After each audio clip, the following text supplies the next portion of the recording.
Alhamdulillah kita ini masih punya pelajaran dari pelajaran yang paling tua yang diberikan Allah kepada manusia.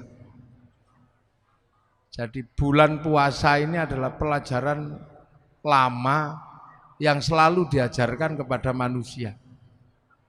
Makanya Allah menyatakan dalam firman-Nya, kama kutiba 'alal ladzina min qablikum, seperti orang dulu aku wajibkan puasa. Jadi yang puasa itu bukan cuma generasi kita, orang dulu juga disuruh puasa. Nabi Adam puasa dikenal dengan nama Ayyamul Bid sama Ayyamus Sud, hari terang, tanggal 13, 14, 15 rembulan, 27, 28, 29 rembulan. Nabi Idris diajari puasa, tapi tidak bernyawa makanannya, mutih kalau orang sekarang. Nabi Nuh motong kayu sampai membuat kayu dalam keadaan puasa. Nabi Ibrahim puasa. Nabi Musa naik ke Gunung Tursina puasa. Nabi Dawud sehari puasa, sehari tidak. Nabi Isa puasa. Nabi Muhammad dan umatnya juga disuruh puasa. Makanya karena puasa ini peribadatan kuno, kama kutiba 'alal ladzina min qablikum, maka hampir seluruh manusia mengenal puasa. Dan puasa ini ternyata tidak cuma orang Islam yang menjalankan. Jadi puasa ini ternyata karena puasa ini peribadatan lama, maka tidak cuma umat Islam yang puasa. Agama kuno namanya Zoroaster, punya Tuhan dua, Ahriman sama Ahura Mazda. Nabinya namanya Zarathustra, ajarannya nihilisme, itu juga puasa. Tuhan terang Ahriman ini kalau kelahi sama Tuhan gelap, kalau Tuhan terang itu menang, maka terjadi gerhana bulan. Orang Zoroaster puasa 3 bulan. Kalau Tuhan terang yang kalah, gerhana matahari, puasa 3 bulan. Nah, orang Zoroaster ini punah karena terus agamanya berubah menjadi penyembah api yang di dalam Al-Quran dikenal dengan nama Majus atau Majusi, menyembah api. Orang Majusi juga punah karena Raja Majusi yang terakhir yang namanya Rustum masuk Islam karena diislamkan sama Sayyidina Ali, ngambil menantu Sayyidina Husain. Karena orang Majusi masuk Islam, maka tidak lagi menyembah api.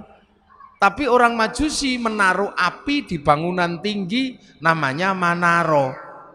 Begitu masuk Islam, apinya dibuang, Manaronya ditaruh di depan masjid. Akhirnya masjid Persia punya Manaro. Dan seluruh kaum muslimin melihat Manaro di depan masjid itu bagus, maka kaum muslimin berlomba-lomba bikin Manaro. Yang akhirnya sampai di Indonesia bernama Menara. Itu sumbangan dari orang Majus, dari Majusi.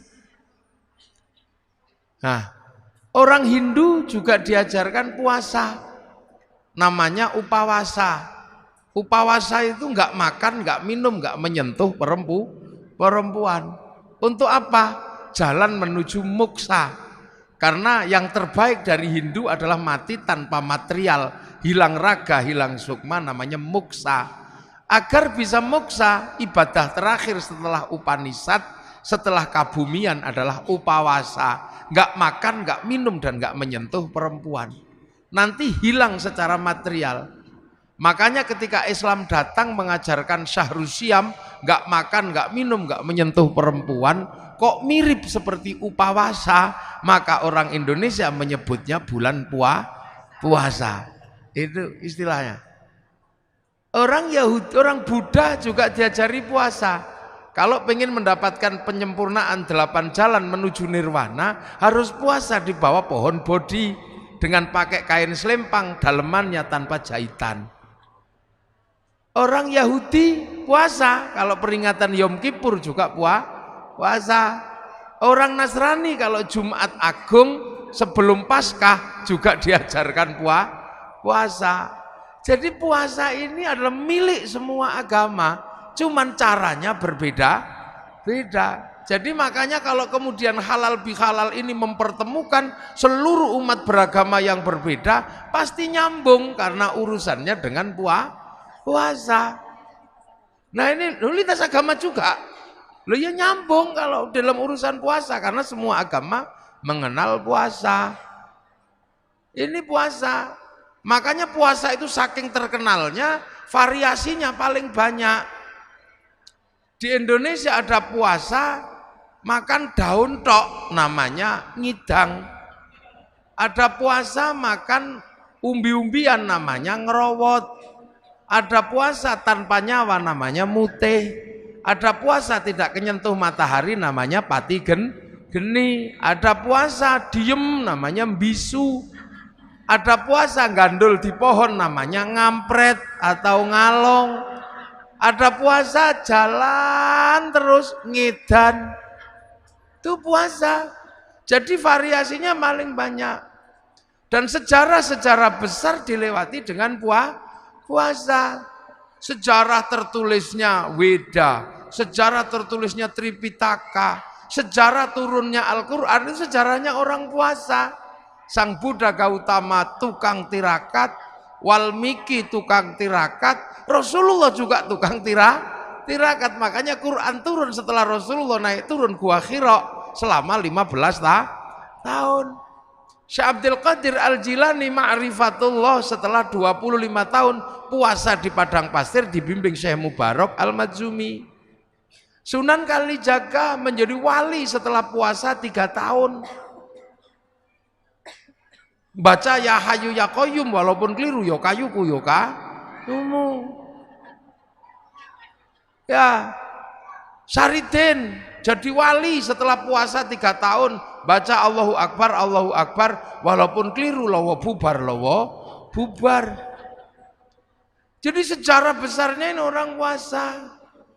Mbah Manap Lirboyo pengen mendirikan pondok pesantren Lirboyo, puasa ngerowot 56 tahun, makan uwi. Sampai akhirnya uwinya hilang karena dimakan genderuwo. Akhirnya sama Mbah Manap uwinya diganti gadung. Akhirnya genderuwonya makan gadung. Begitu genderuwo makan gadung jam 12 malam genderuwonya mabuk. Ana makan itu pondok Lirboyo ambruk. Maka dikasih minum minyak jarak. Lah akhirnya genderuwonya sadar terus punya tugas santri sebagai tukang ngisi jeding, nyenggot namanya. Makanya Lirboyo itu dulu kalau malam suka ada kriat-kriut itu genderuwo nyenggot. Nah sekarang genderuwonya pensiun karena Lirboyo sudah punya sanyo. Mbah Hasyim Asy'ari mendirikan NU, puasa 3 tahun dari hulu sungai Brantas sampai hilir baca surat Kahfi. Terus tiap malam gak pernah tidur, ngatamkan surat At-Taubah 41 kali, surat Kahfi 41 kali dalam 2 rakaat sholat hajat. Makanya kalau NU jadi gede ya nggak masalah, wong tirakatnya besar. Maka penumpang NU itu macam-macam. Yang sholatnya rajin ya numpang, yang setahun sekali ya numpang, kadang Bandar Dadu ya numpang. Itu NU apa aja numpang. Makanya tapi karena kendaraan besar jalannya pelan, nggak bisa was-wes gitu. Makanya NU sering disalib kendaraan kecil-kecil, wes gitu, tapi penumpangnya kecil. Yang naik yang cingkrang tok gitu. Yang naik yang jenggoten tok, yang nggak jenggoten nggak boleh naik. Tapi karena larinya cepet was-wes sering nabrak, dikit-dikit tabrakan bruk, nabrak sapi, bruk, nabrak apa gitu. Lah NU biasa. Ya, Ki Gede Pemanahan ketika pengen membangun alas Mentao disuruh puasa 20 tahun sama Sunan Kalijaga. Akhirnya puasa di Bang Lampir Gunung Kidul, pantat bekas puasanya sampai batunya dekok. Punya anak Danang Sutawijaya mbubak alas Mentao, mendirikan Mataram 1875, 1758 dipecah oleh Belanda jadi Jogja sama Solo jadi Giyanti. Akhirnya Jogja jadi Amangkubuanan Pakualaman, Solo Mangkunegaran Kasunanan. Ki Ageng Pengging pengen punya anak jadi raja, puasa 7 tahun, lahir Joko Tingkir. Gitu. Nah calon Raja Mataram nggak mau jadi raja, namanya Bagus Harun. Karena pengen melahirkan anak jadi raja tapi alim. Maka Bagus Harun keluar dari kerajaan, puasa di daerah Pagotan Ponorogo, belakang pabrik gula. Tirakat di samping sumur. Sumur yang dipuasani naik airnya 7 meter pas 27 Ramadan. Oh aku untuk Lailatul Qadar. Karena sumur yang menghasilkan Lailatul Qadar, maka sumurnya disebut sumur Sewu Wulan. Orang sekarang menyebutnya Sewulan, maka kampungnya dikenal dengan kampung Sewulan. Raden Bagus Harun punya anak, ganasnya luar biasa, perempuan, fatayat. Enggak ada yang berani nikahi dia saking kerasnya, sampai dikenal dengan nama Nyi Ageng Alap. Nggak ada yang berani nikah, dinikahi Raden Santri, punya anak Mbah Maktum, lahir punya anak Mbah Maklum, Mbah Tafsiran, ada Mbah Kolyub, ada Mbah Ilyas, nikah punya anak Mbah Nafiqoh, perempuan galaknya luar biasa. Nggak ada yang berani nikah, dinikah sama Kiai Hashim Asy'ari, nikah sama Nyai, lahir Kiai Wahid Hashim, nikah sama Nyai Solikah binti Bisri Sansuri, lahir anak Abdurrahman Wahid, seorang presiden Indonesia walaupun 2 tahun. Nah ini tirakat semua mboknya itu dulu. Di Jogja ada orang nggak terlalu pinter namanya Sukirah, pengen punya anak jadi raja, padahal bukan keturunan raja. Tetangganya cuma bilang paling kamu nanti jadi rajanya ketoprak anakmu. Tapi nekat puasa Bu Sukirah 9 bulan, pengen punya anak jadi raja, ya Allah ya Allah. Keluar anaknya laki-laki jemblok keriting, dikasih nama Soeharto, jadi presiden 32 tahun. Loh itu makanya dulu orang itu kalau punya hajat besar, senjatanya puasa. Laki-laki mencintai perempuan paling cantik sak fatayat, kok ditolak? Puasa kalau laki-laki dulu, iya. Masuk masjid, baca ya Rahmanu ya Rahim, 7 hari 7 malam, I love you. Kalau nggak percaya dibalik, perempuan mencintai laki-laki paling ganteng, puasa, baca ya Rahmanu ya Rahim. Kalau nggak santri, cari pohon besar, bacanya Sunnah Mata Kaji, hajiku jaran goyang tak goyang, ya I love you. Loh, itu puasa. Jadi puasa itu menghasilkan energi yang aneh. Orang pengen kuat, puasa, baca la haula wala quwata illa billah. Tapi juga bisa kuat, baca Sunnah Mata Kaji, hajiku Bandung Bondo, puasa. Pengen kaya, puasa bisa, ya Fatahu ya Rozak, sholat duha. Kalau nggak mau ya Fatahu ya Rozak, puasa di Gunung Kawi, pulang ya kaya. Nggak puasa. Loh makanya puasa ini punya energi yang universal. Tidak perlu Islam, tidak perlu baik, seperti yang dinyatakan oleh Yai Said. Hikmah itu tidak pandang bulu. Dan puasa itu mampu melahirkan hikmah tersendiri. Dukun santet kalau puasanya kuat, santetnya juga teksek. Dia. Makanya ini puasa. Dulu nenek moyang kita hobinya puasa. Dan yang ngerti puasa bukan cuma manusia. Ayam juga ngerti puasa. Ayam itu kalau mau neteskan telurnya puasa 21 hari. Telurnya netes. Ulat kalau mau terbang jadi kupu-kupu puasa, jadi kepompong. Nanti terbang jadi kupu-kupu. Ular kalau mau ganti kulit puasa 41 hari. Mudah-mudahan puasa kita seperti puasa ulet. Habis puasa terbang jadi kupu-kupu. Jangan kayak puasanya ular. Habis keluar ular lagi. Habis ganti kulit ular lagi. Nenek moyang kita kuat-kuat dulu. Iya kuat-kuat. Bisanya cuman semelai Rahman Rahim. Tapi sakit gigi sembuh. Dukun bayi senjatanya cuman kuoto. Tapi tirakatnya kuat. Bus gitu keluar. Makanya nenek moyang kita nggak ada takutnya. Dan puasa ini bisa pakai apa saja. Santet pakai puasa ya kuat, Bahkan cari nomor pun pakai puasa juga tembus. Nah, ini puasa. SDSB. Makanya nenek moyang kita ketemu singa. Oh gitu singanya. Kita cuman lah kalau ke singanya pergi. Sakit gigi sembuh. Begitu sekarang orang takut puasa. Bismillahirrahmanirrahim. Basin tok. Lah ya makanya dulu orang tidak pernah takut apapun. Bambu runcing sama tentara enggak takut. Sekarang jangankan sama tentara Belanda, jangankan sama singa, orang sekarang sama melinjo takut. Moga-moga melinjo dan kenapa? Asam urat. Orang sekarang penakut. Orang ayam itu makanan manusia, begitu ayamnya pilek, manusianya ketularan. Lu burung. Lah ya, orang sekarang ketemu santan takut. Enggak. Kolesterol. Manusia jadi penakut karena punya senjata dari Allah enggak pernah dipakai. Dengar puasa, puasa lagi. Akhirnya remuk tubuh manusia modern, rentan sekali manusia modern ini. Akhirnya kalau sudah rentan pasrah sama dokter, masuk rumah sakit. Begitu masuk rumah sakit, dokternya nggak lupa, kamu tak operasi tapi puasa dulu ya. Nah ya, dokter mau nangani dengan cara puasa. Loh, makanya kita ini diajarkan puasa. Makanya enak ibu-ibu itu sekarang. Walaupun nggak puasa full, ada puasa enteng-entengan sekarang. Jadi tidak cuma people power yang enteng-entengan. Puasa pun ada enteng-entengan, namanya diet. Diet. Nah, diet kalau keterusan dead. Loh, ini pelajaran dari Allah. Kenapa kita takut?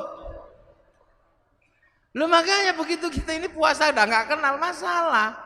Lu makanya kekuatan hebat itu muncul dari orang yang bisa puasa.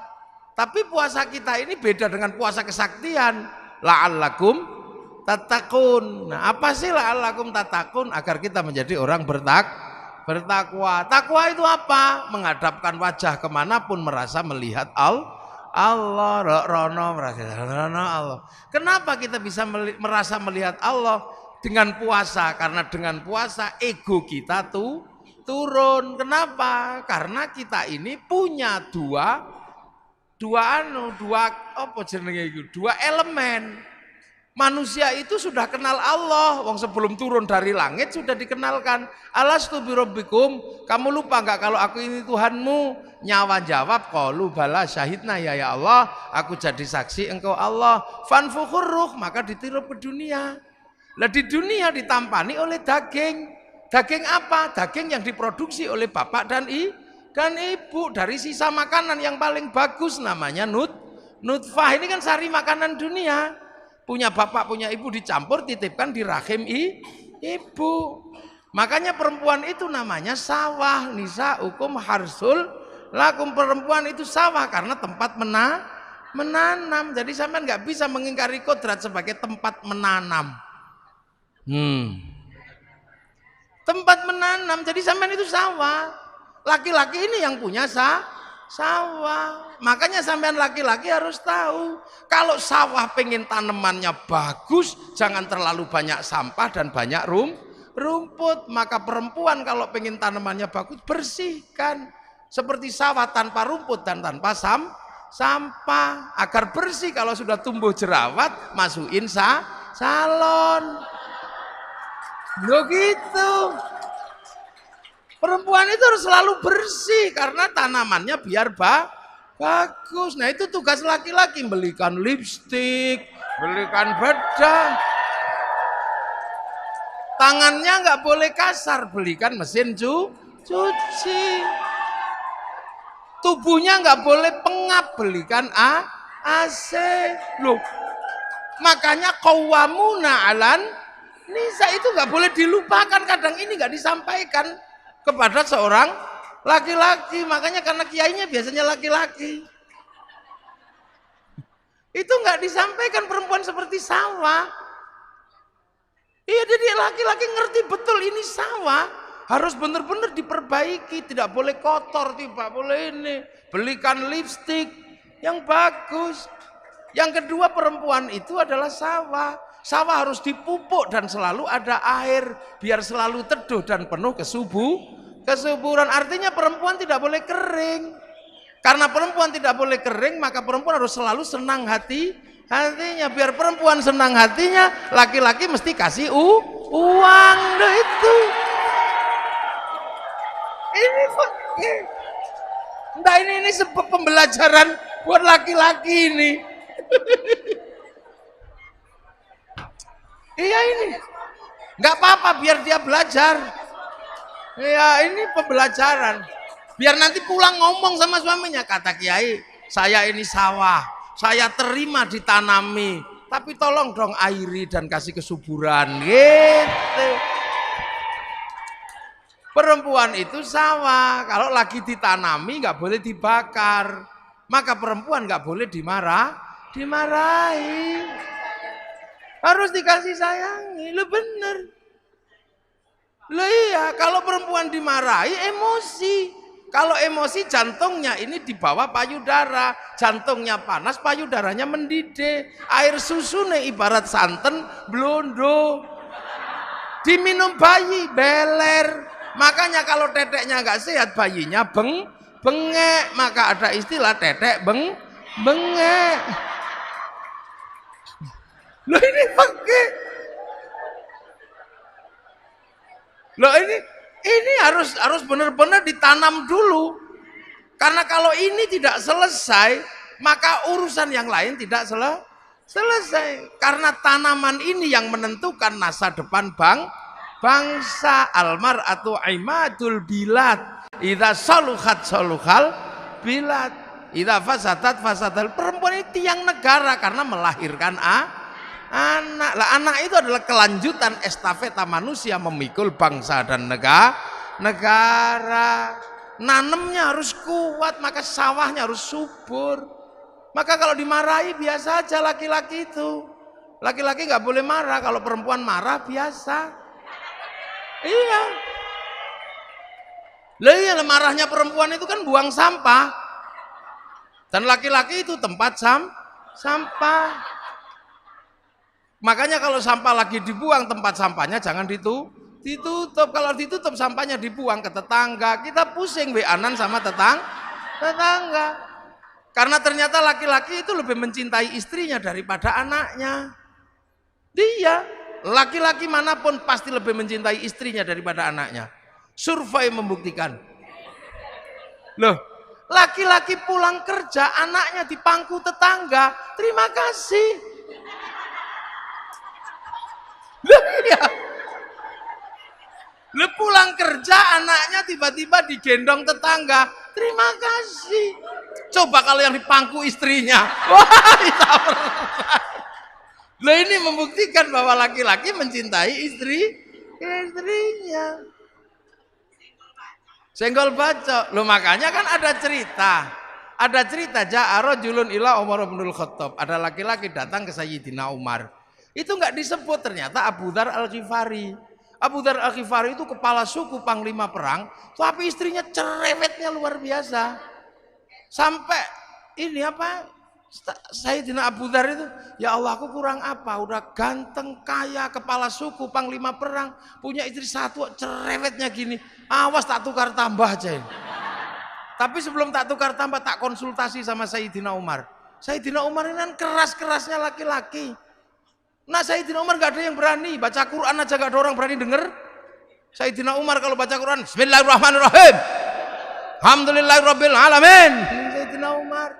Kalau yang Bismillahirrahmanirrahim, kenapa tadi nggak bilang Allah? Nah berarti nggak cocok memang, keras-keras. Bismillahirrahmanirrahim.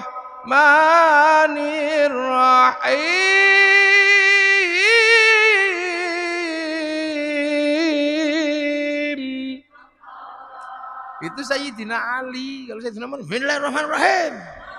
Allah. Kalau khutbah itu pedangnya ittaqillah. Sak masjid gini semua. Makanya saking kerasnya Sayyidina Umar, ketika Sayyidina Umar meninggal, Sayyidina Ali nadar. Orang kok kerasnya kayak gini, kalau mati ditanya malaikat mungkar nakir jawabnya apa? Maka meninggalnya Sayyidina Umar, kuburannya di kuping sama Sayyidina Ali. Karena sama-sama walinya ya denger. Assalamualaikum, salam. Malaikat mungkar nakir kaget. Salam, siapa itu? Mungkar nakir ya Umar. Ada apa? Ya mau nanya ya Umar. Nanya apa? Ya marrobuka. Ya Allah. Apalagi udah itu aja gak jadi. Loh, itu maka Sayyidina Abu Dzar ini mau curhat ke Sayyidina Umar. Baru mau curhat tentang perempuannya yang cerewet. Sampai di dalam rumah dengar ada perempuan ngomel. Ternyata Bunyai Atikoh lagi ngomeli Sayyidina Umar. Sayyidina Abu Dzar podo tiba. Selesai ngomel, assalamualaikum, salam. Siapa itu? Abu Dzar ya Umar. Ada apa? Kok tumben-tumben suruhnya sini? Nggak jadi, sama aja katanya. Loh. Akhirnya Abu Dzar ini kan nanya, ya Umar, ternyata kamu kok tahan istrimu ngomel seperti itu? Kok kamu tahan? Ya, aku harus tahan. Karena memang istriku setiap hari ngomel. Tapi ngomelnya istriku tidak sebanding dengan kasih sayangnya pada anak-anak dan keluarga. Ya maksud gitu. Coba kalau jawabannya iya kayak radio rusak, ngomel lagi. Nah inilah. Maka ini tiang negara. Makanya jangan ngomel. Karena jadi perempuan itu ternyata nggak enak. Ini saya punya pengalaman.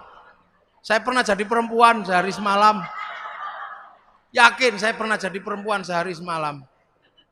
Gara-gara istri saya tak omeli nantang. Wah anak begini kocar-kacir seluruh rumah. Padahal yang bantu juga sudah banyak. Mas, jangan ngomong gitu. Kamu belum ngerasain jadi perempuan. Nggak enak jadi perempuan itu. Akhirnya saya emosi. Ya sudah, gantian saya yang jadi perempuan. Ya sudah, hitam di atas putih saya sama istri saya. Saya jadi perempuan sehari semalam, 24 jam. Teken saya. Nanti jam 2 malam kamu harus minggat dari rumah ini. Akhirnya tak suruh pergi istri saya jam 12 malam. Kasih duit 10 juta. Iya, kamu pergi dari rumah ini malam hari ini, jangan sampai anak-anak bangun. Nanti kalau saya nggak tahan, kamu tak telepon. Iya. Pernah itu. Wah, akhirnya istri saya udah pergi, saya ini gagah mau jadi perempuan. Subuh-subuh anak saya kan nggak bangun. Akhirnya saya nyontoh istri saya, nak bangun, nak. Ya nggak ada yang denger. Itu kan pekerjaan istri saya pidato kalau pagi-pagi. Saya yang pidato, nggak ada yang denger. Biasanya istri saya kalau anaknya nggak bangun dicubit, saya ikut nyubit. Kalau dicubit sama ibunya bangun, dicubit saya ditendang kepala saya. Wah, akhirnya nggak bangun, gagal saya udah mulai pusing. Ada yang turun bawa pempes, kepala saya udah sak helm rasanya. Habis itu mandikan, disemproti biasanya istri saya ikut nyemproti, ngamuk kepanasan. Ada yang kedinginan, habis itu jejer didulang gini satu-satu. Ada yang kegedean, disembur ke, diuncal no. Stres saya jam 7 akhirnya mau sekolah, gagal semua. Gak ada yang mau sekolah. Habis itu rumah berantakan, TV pecah, remote kocar-kacir sudah. Jam 1:30 saya minta ampun sama Dek, pulanglah. Nyerah aku. Nyerah. Akhirnya dia ketawa. Iya, aku sudah di samping rumah karena engkau pasti gak tahan. Iya wis nyerah, tak cekel tangannya begitu sampai rumah, ambung ping 7. Sudah itu, ini ngerti semua ini anak-anak, bang ini ngomongan saya itu 1, 2 itu. Betapa kerasnya istri saya, tapi saya nggak tahan akhirnya, ampun saya. Akhirnya nyerah saya itu. Makanya tadi termasuk baju ini dia yang jahit. Karena saya ini hidupnya diurusi orang. Jadi ke sana diurus, hampir istriku itu jarang ngurusi saya. Maka cuman dia bilang, engkau boleh diurus sama siapa mas, tapi saya minta satu, biar urusan bajumu dan sarungmu urusanku, biar nanti kalau engkau masuk surga aku tak bisa gandol katanya. Mana itu aja, karena itu aja dia minta. Akhirnya ini sarung, ini dia yang jahit. Saya baru ngerti ternyata yang dijahit itu apa, selimut. Jadi kemarin waktu di hotel baru tak samain gini, sama ternyata kainnya.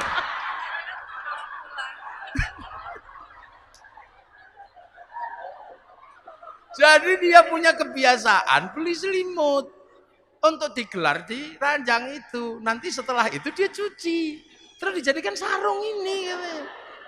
Biar kemanapun kau selalu mengingatku katanya. Iya. Makanya saya itu gak bisa marah sama istri saya. Sekali saya marah itu kapok saya, dia marah kapok saya. Dek dandan yang cantik, ya mas. Karena pagi nanti kawinan santri, gak boleh kau kalah cantik. Dandan habis subuh. Jam 7 keluar rumah menurut saya udah paling cantik. Naik mobil di depan, samping ini sopir santri namanya Arifin. Anak saya di belakang sama istri saya di depan. Tak lihat dari spion, oh cantiknya. Tapi begitu sampai di perempatan lampu merah, ada perempuan cantiknya luar biasa. Mulut saya nyeronong, ya Allah, ayune taiku. Dari belakang saya lupa dicubit, itu sakitnya luar biasa. Itu kayak tang. 3 tahun yang lalu saya masih kerasa sampai hari ini sakit-sakitnya. Sambil ngomel nangis itu bedaknya rusak itu.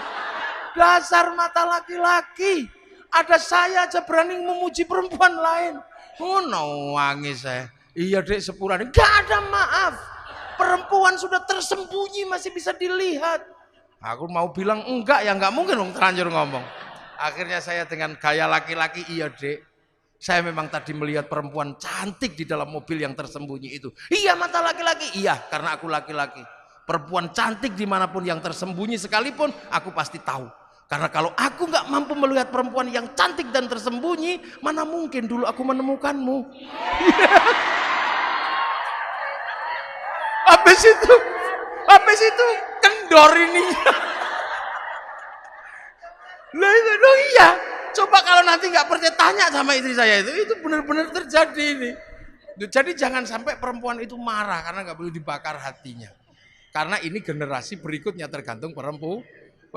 Maka Allah itu kasih berkah kepada perempuan itu beda dengan laki-laki. Karena perempuan itu menumbuhkan generasi. Perempuan salaman sama suaminya cium tangan dapat pahalanya Hajar Aswad. Laki-laki cuma salaman tekor.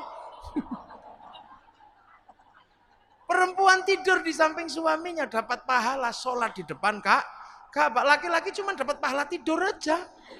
Makanya nanti kalau pulang cari Hajar Aswadnya ya. Lo kok Hajar Aswadku panun. Lihat hamil. Itu melangkah 1 langkah dapat pahalanya jihad fisabilillah. Makan siang dihitung puasa.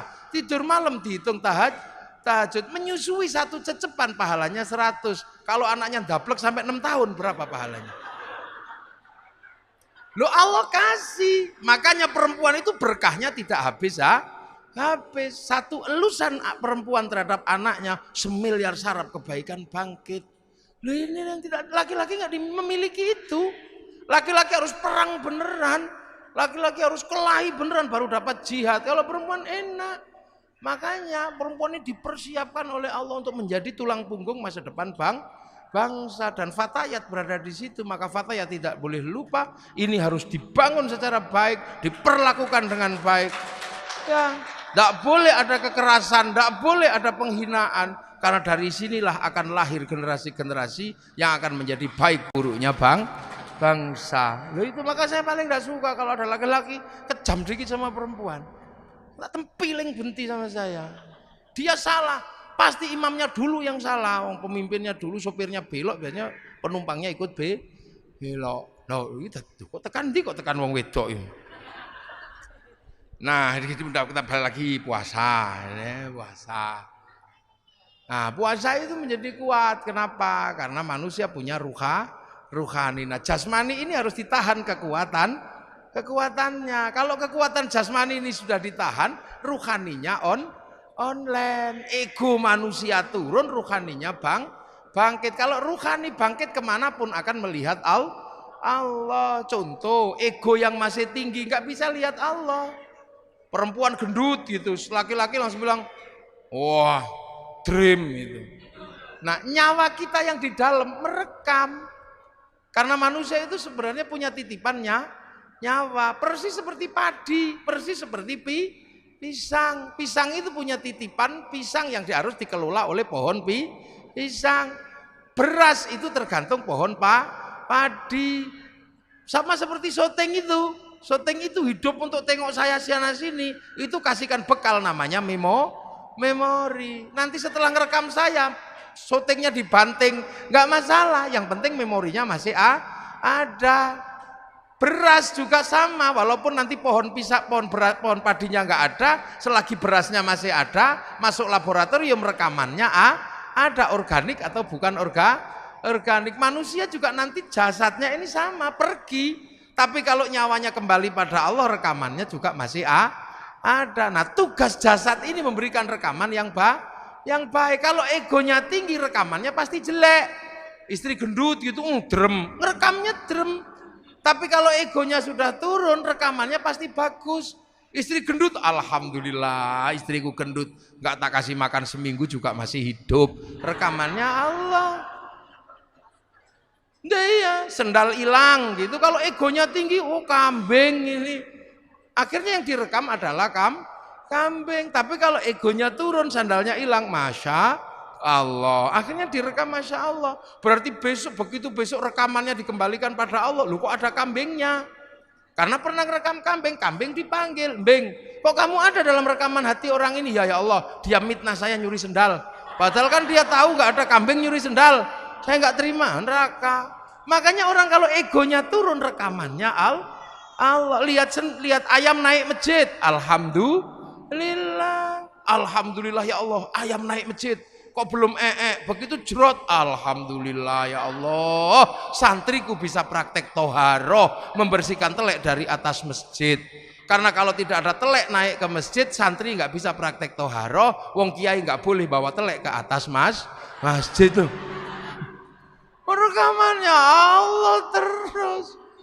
Makanya orang ini kalau puasanya kuat, rekamannya Allah lah ada. Nah, kalau sudah rekamannya Allah, sistem online-nya ya tinggal share it. Nah, itu hikmah muncul itu dari situ.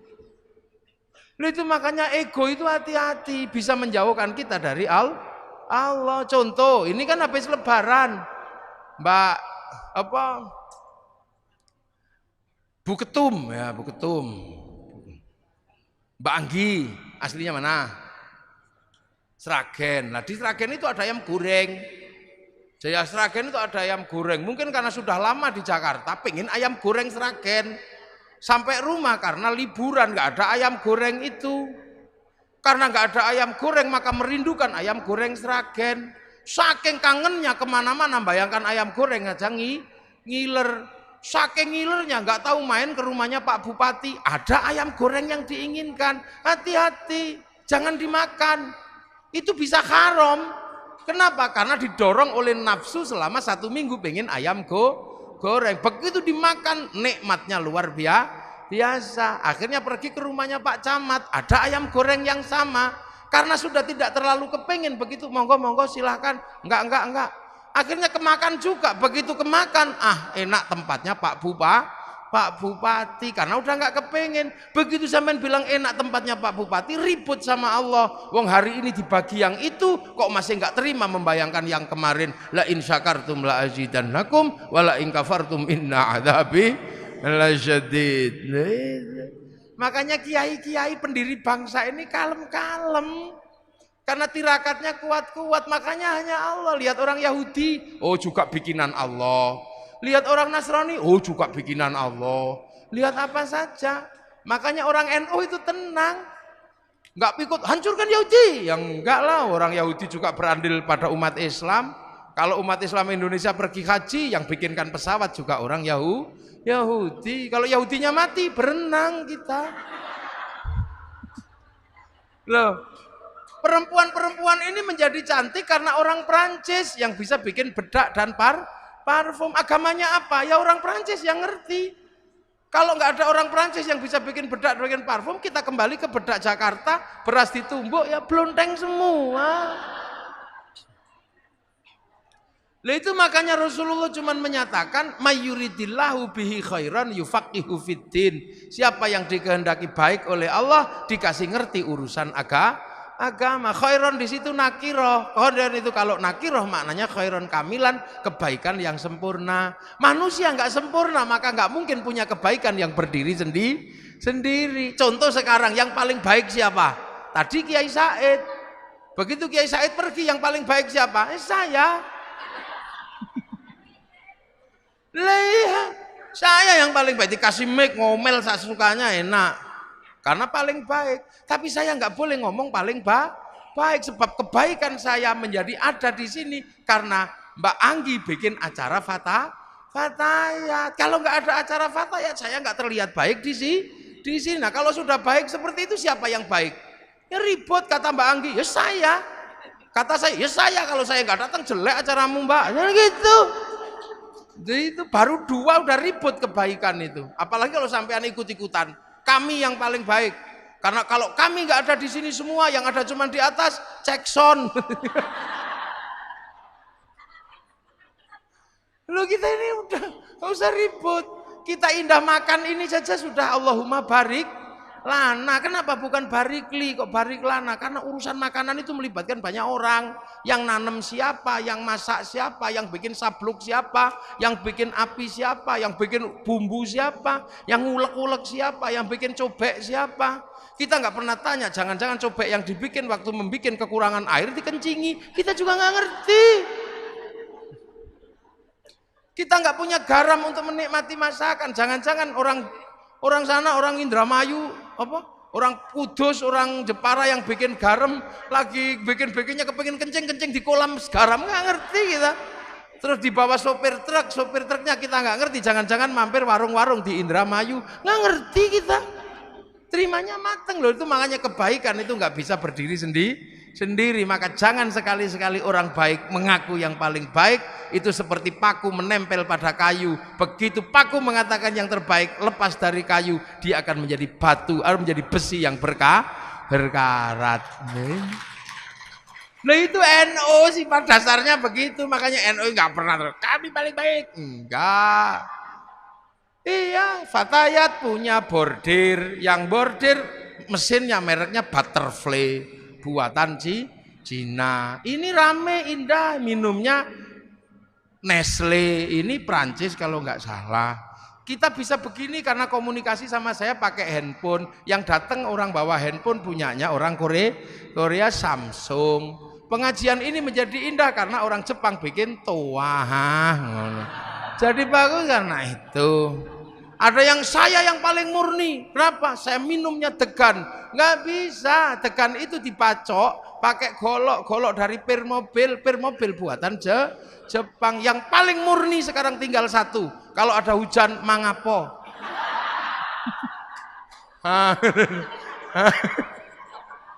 Loh, sifat dasar NU dan Kiai itu seperti itu. Maka jangan salah paham.